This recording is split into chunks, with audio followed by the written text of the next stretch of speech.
Razgrnite podloge. Mednarodni dan joge se širi po Izraelu. Veleposlaništvo Indije praznuje 12. obletnico s prireditvami po vsej državi. Tema letošnjega leta je joga za zdravo staranje, ki poudarja vlogo joge pri telesnem, duševnem in čustvenem dobrem počutju. Praznovanja bodo dosegla vrhunec v nedeljo na pristanišču v Tel Avivu s srečanjem ob sončnem zahodu in 108 pozdravi soncu s pogledom na Sredozemsko morje. Z mano v studiu je zdaj, da nam poda še nekaj pogledov Sali Narayan Metre, direktorica Indijskega kulturnega centra. Sali, hvala, da ste z mano v studiu I22. Šalom, hvala, namaste.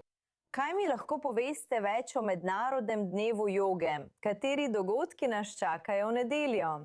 Najprej najlepša hvala, da ste me povabili, sama Ktili od Pošuv.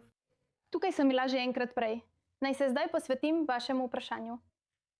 Medtem ko govorimo, naša ambasada obeležuje Mednarodni dan joge z dogodki v Beršebi in Aždodu. Wow!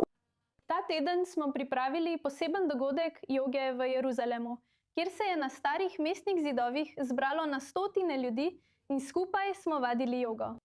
Ta teden pa, kot ste rekli, pravzaprav ste skoraj povedali vse, kar sem nameravala povedati. Naj dodam še to, da je v nedeljo 21. junija dan, ki ga po vsem svetu praznujejo kot Mednarodni dan joge. Imeli bomo verjetno največje praznovanje Mednarodnega dneva joge v Izraelu v pristanišču Tel Aviv, kjer ste vabljeni. In vabim vse vaše gledalce, da se nam pridružijo 21. junija. Pravite, da je to dan, ki ga praznujejo po vsem svetu. Kako se je vse skupaj začelo? Koliko razumem, je bila to pobuda predsednika vlade Narendre Modija pred približno 12 leti. Da, imate prav.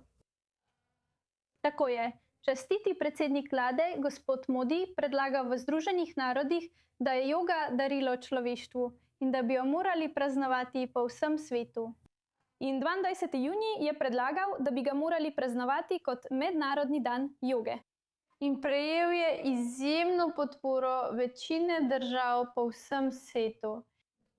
In ni ostalo le kot Mednarodni dan obeleževanja. Spremenilo se je v svetovno gibanje.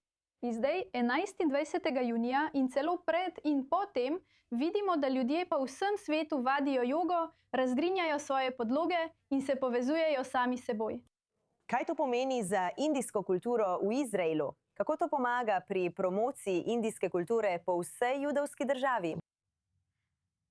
To je pravzaprav dobro vprašanje. Naj navedem eno študijo, izraelsko študijo, ki jo je izvedel medicinski center Hillel Afe, kjer so ugotovili, medicinske sestre in zdravniki, ki izvajajo jogo, se s stresom spopadajo veliko bolje kot tisti, ki joge običajno ne izvajajo redno. In te medicinske sestre so povedale, da je to psihološka železna kupola za Izrael. To kaže, kako zelo je joga del življenja Izraelcev. In to sem še bolj spoznala, ker sem prišla sem in videla, da ljudje povsod, na plažah, ob mrtvem morju, na Masadi, povsod vadijo jogo.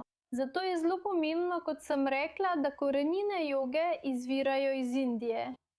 In ko srečam kakšnega Izraelca, ki vadi jogo, je povezava, ki jo ima ta oseba z Indijo, še toliko močnejša in globja. Kako še Indijski kulturni center skozi leto širi te vezi? Da, Indijski kulturni center v Tel Avivu skozi leto organizira številne dogodke. Z veseljem bi povedala vašemu občinstvu, da imamo indijsko učiteljico plesa in indijske učitelje glasbe, ki so posebej tukaj, da poučujejo indijski klasični ples Katak in hindustansko glasbo. Poleg tega redno izvajamo tudi joga vadbe in delavnice. Gostimo tudi izraelske umetnike, saj je veliko Izraelcev odšlo v Indijo, se učilo o indijski umetnosti in jo zdaj širijo naprej. Tako so tudi oni naši kulturni ambasadorji, zato jih gostimo v našem centru. Poleg tega delujemo tudi na področju izobraževanja. Spodbujamo Izraelce, da se prijavijo za štipendije za študij v Indiji. Neverjetno, vse, kar počnete. Sili, vem, da sediva in imava mikrofone, zato je težko. Ampak ali mi lahko pokažeš kakšno jogijsko vajo prav zdaj, da se umiriva in pripraviva na nedeljo? Pravzaprav je zelo enostavno in to nam bo tudi pokazalo, kako preprosto je vaditi. Ker je konec dneva, vadimo preprosto dihalno vajo. Imenuje se Anulom Vilom. Se mi boš pridružila, kaj ne? Seveda, imamo le približno 30 sekund, ampak kaj lahko storimo? Poglejmo, desna roka tako, leva roka je lahko tako, torej vdihnite, en palec postavite sem. Zaprite nosnico. Izdihnite. Zaprite nosnico. Izdihnite skozi drugo. Nosnico. Upam, da naši gledalci to počnejo z nami in si oddahnejo, ko zaključujemo to oddajo. Sejli, že se počutim bolj sproščeno. Hvala, da si bila z mano v studiu. In še enkrat bi povabila vse vaše gledalce na Jogo Jogurt. Hvala. Upajmo, da bodo prišli. To je vse za tokratno izdajo oddaje The Rundown. Hvala, da ste se mi nocoj pridružili na II24 News.